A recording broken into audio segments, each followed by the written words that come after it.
Juste pour rappel, il n'y a pas de bon moment pour commencer un projet. Bienvenue en 2024. Je vous souhaite vraiment le meilleur pour cette année, que ce soit bonnet, ouais t'inquiète, des écharpes aussi, que ce soit bonheur, santé, vous réalisez tous vos projets, qu'on soit le 24 septembre, le 3 mai, le 1er janvier. Si vous voulez faire quelque chose, pourquoi vous attendez le lendemain? Vous êtes capable de tout. La seule chose c'est de croire en vous. Si vous pensez que vous êtes capable, que vous êtes attirant, que vous êtes drôle, si vous croyez que vous êtes heureuse, vous le serez. Vraiment dans ma vie, je suis heureuse. J'arrête pas de le répéter, malgré toutes mes angoisses, tous mes tracas du quotidien. Je me dis, je sais que cette angoisse est passagère. Je sais que tout va bien dans ma vie, que je suis bien entourée. J'aime ma vie et vraiment, je vous jure que juste l'affirmer, ça le réalise en fait. Donc pendant longtemps, j'ai vécu dans le passé, en étant nostalgique de qui j'étais. Qu'est-ce que ça va m'apporter de me dire, ah j'étais comme ci, j'étais comme ça. On en parlait autour d'un verre avec des copines l'autre jour. Visualisez la vie, la personne que vous avez envie d'être. Dans Le Monde de Charlie, ils disent une phrase qui m'avait vraiment marquée. Why do nice people choose the wrong people to date? We accept the love we think we deserve.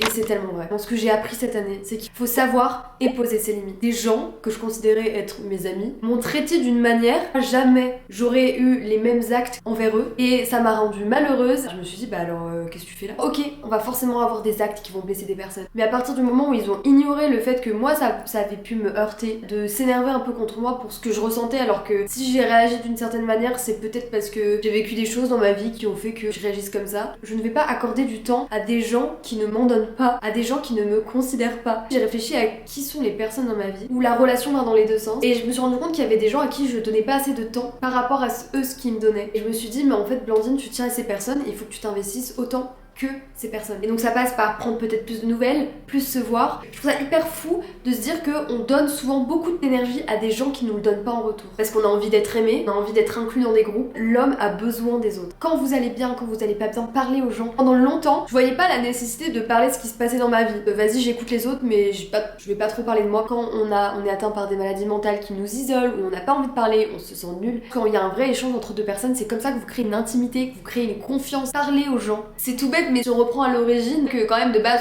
on était un peu des singes. Les animaux, bon pas tous, les singes vivent en tribu. Les singes ont besoin de l'autre pour s'enlever les petits poux dans les poils. C'est très drôle comme image, mais juste voyez-le comme des petits parasites dans votre vie et que vous avez peut-être besoin des autres pour qu'ils vous aident à les enlever. Évidemment, vous êtes les seuls en pouvoir de vous-même pour réaliser tout ce dont vous avez envie, mais les autres peuvent vous aider juste par une parole, juste par se voir. Moi, juste passer du temps avec quelqu'un, d'avoir des discussions, la vie, le témoignage des autres, ça m'aide tellement. C'est un truc de zinzin. Qui ne tente rien n'a rien. J'ai fait une interview avec Combini et je me suis créé cette opportunité. C'est-à-dire que moi j'ai posté une vidéo, un court-métrage où je mets en image ce que ça fait de vivre avec l'anorexie. Au même moment, je tombe sur une interview de Combini d'une personne qui parle de l'alcoolisme, de l'alcodépendance.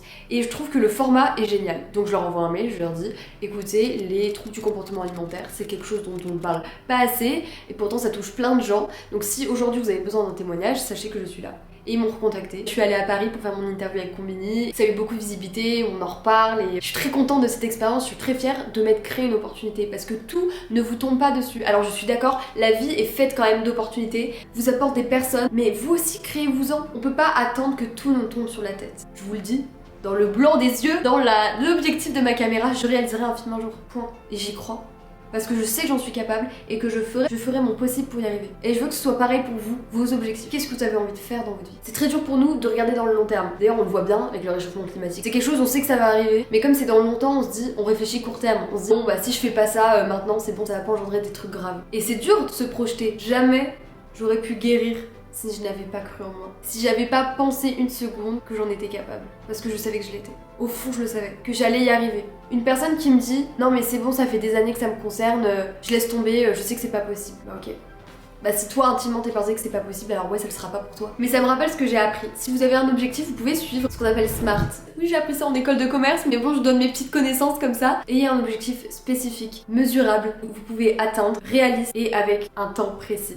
Exemple tout bête, des livres que vous avez envie de lire depuis toujours, vous ne prenez jamais le temps, parce que je trouve que c'est faux de dire j'ai pas eu le temps. Tu n'as pas pris le temps. Il y a 24 heures dans une journée, je suis d'accord, ça passe super vite. Choisir, c'est renoncer. Donc si vous choisissez de faire quelque chose, par exemple de rester sur votre téléphone, ce qui est bien aussi, hein, faut pas tout diaboliser, bah c'est renoncer aussi à lire. Et si c'est un de vos objectifs, je commence un livre, dans 2 semaines je l'aurai fini. Se fixer des petits objectifs qui sont vraiment réalisables. La prochaine fois j'en lis 2, la prochaine fois je fais ci. Visualisez la vie que vous voulez. N'hésitez pas à envoyer des messages de vos objectifs. Et rappelez-vous, vous n'êtes pas ce que vous pensez. Les pensées c'est automatique, mais vous avez le choix de les écouter ou non. Il y en a qui peuvent vous motiver, il y en a qui peuvent vous pousser vers le haut, et il y en a qui peuvent vous dire mais tu sers à rien. Pourquoi tu penses à toi? Qu'est-ce qui t'a amené à penser ça de toi?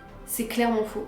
Plein de bonheur pour 2024 cette année, elle va être incroyable, je le sens, je le sais. Alors pour vous, je l'espère aussi. Bisous!